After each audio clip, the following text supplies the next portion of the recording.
Bonjour, je m'appelle Agnès Parente-Curzo, j'ai écrit les Brèves d'Agnès et je suis femme, médecin, coach et poète.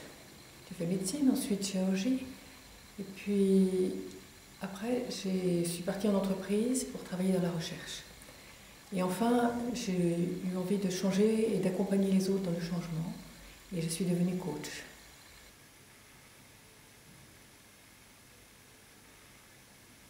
Les Brèves d'Agnès, ce sont des poèmes. C'est bref parce que ça parle de la vie et que la vie va vite. Et c'est rêve parce que ça introduit un regard décalé sur le monde, sur le quotidien, sur le concret.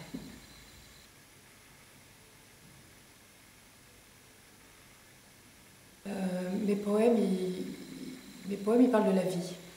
La première partie est une partie plus intimiste, qui parle de la vie de famille, de la carrière professionnelle aussi, avoir 50 ans d'entreprise, sortie de boîte, les matins glauques de citron pressé quand il s'agit de prendre l'avion à 6 h du matin à Orly ou Roissy.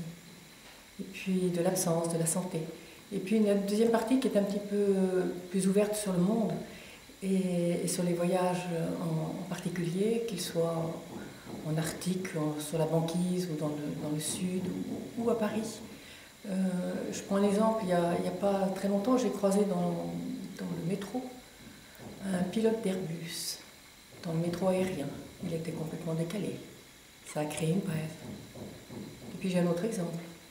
L'autre jour, un ami m'a donné un rendez-vous au Ciao Bar. Ça ne s'invente pas. Simplement, il a oublié de venir. Une brève est sortie, qui s'appelle Lapin. Voilà. Donc vous voyez, les poèmes, ça parle de la vie, de tous les jours. Et le poète, il attrape l'émotion et puis il la met sur un papier. Et je crois que c'est ça son rôle, il crée un petit peu d'humour et un regard décalé sur les événements de la vie.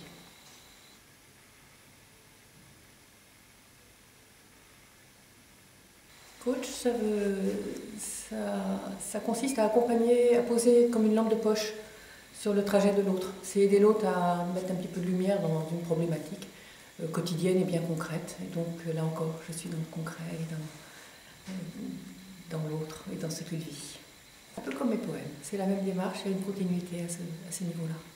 Vous savez, c'est un peu comme un enfant quand il voit des flaques d'eau, il va sauter dedans à pieds joints et il va éclater de rire. Moi je crois que la vie nous offre beaucoup de flaques d'eau. Des flaques d'eau qui sont gaies et puis des flaques d'eau qui sont très glauques. Mais quand on saute dedans, à ce moment-là, on se laisse surprendre par la tendresse, par quelquefois la tristesse, bien sûr, mais aussi la distance, ça crée un autre paysage.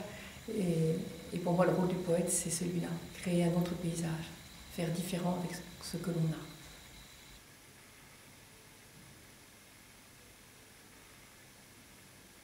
En fait, ce sont les mots qui arrivent, ce sont les mots qui m'arrivent. La forme importe peu, ce qui compte en l'occurrence, pour moi, c'est le rythme. Il faut que mes poèmes ils chantent, je sais qu'ils sont finis quand ça sonne juste, quand ça sonne bien. Donc le rythme est plus important que la rime, et la forme, elle doit être légère et ça doit être bref. Et c'est pour ça que le titre, ce sont les Brèves d'Agnès. Parce que la vie est faite d'instants, on va vite.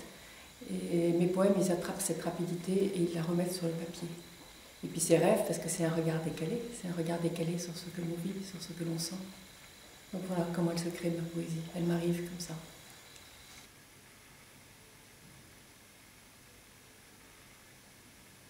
Les dessins, ils sont là pour donner envie d'aller dans le texte. Ils sont là pour faire vivre les mots aussi.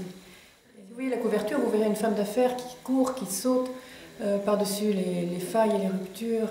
Elle y va, et puis si vous voyez la dernière image du livre, vous verrez, elle a ses jambes repliées, elle a le cœur qui est dilaté, elle a sa petite tête qui tient bien l'ensemble, et elle représente la joie.